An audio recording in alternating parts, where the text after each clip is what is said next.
We all know that Eddie Van Halen is very important to the Bill and Ted lore, as they want to make a video so that they can get Eddie Van Halen to join the band so that they can make most triumphant music.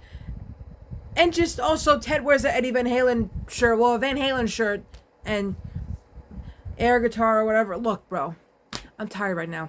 Alright, I need to hear the shit from you. Anyways, did you know, though, that Eddie Van Halen was originally supposed to be in Bill and Ted 3, but instead of Eddie Van Halen, we got Dave Grohl! Who are you guys?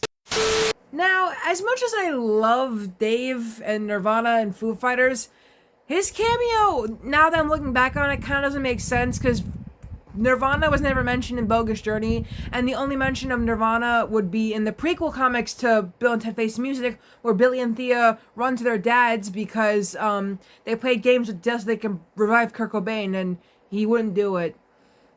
Goddamn asshole.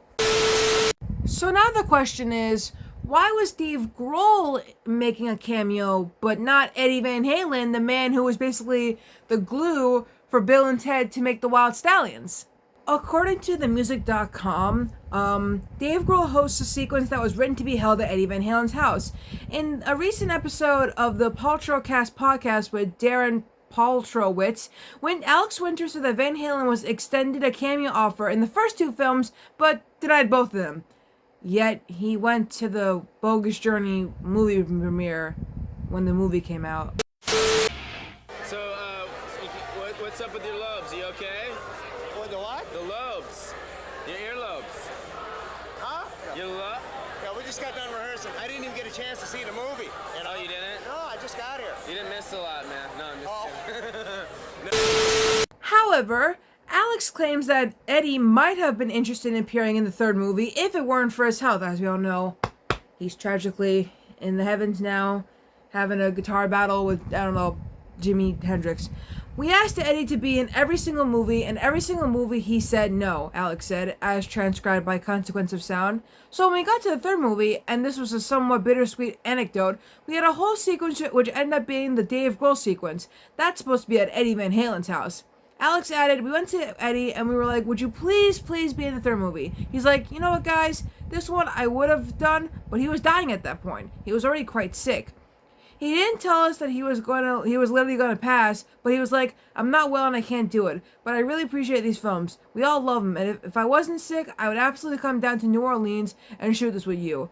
And that's it. That's it. It's kind of sad, actually. I feel like he really did seem like he wanted to do it, but, you know, obviously he couldn't. And I also didn't know they were filming the third movie in New Orleans. That's what the vampires are, bro. That's what the vampires are. True Blood and Vampire Diaries. That's what the vampires are. But yeah, thank you for watching. I know you were expecting another Nimona video about the other changes from the movie and the book.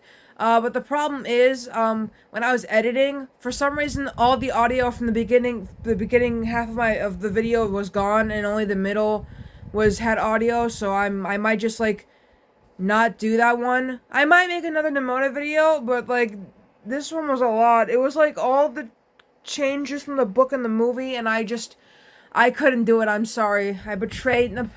I have failed you, my mentor. I'm sorry. I am sorry, my mentor. I have failed you.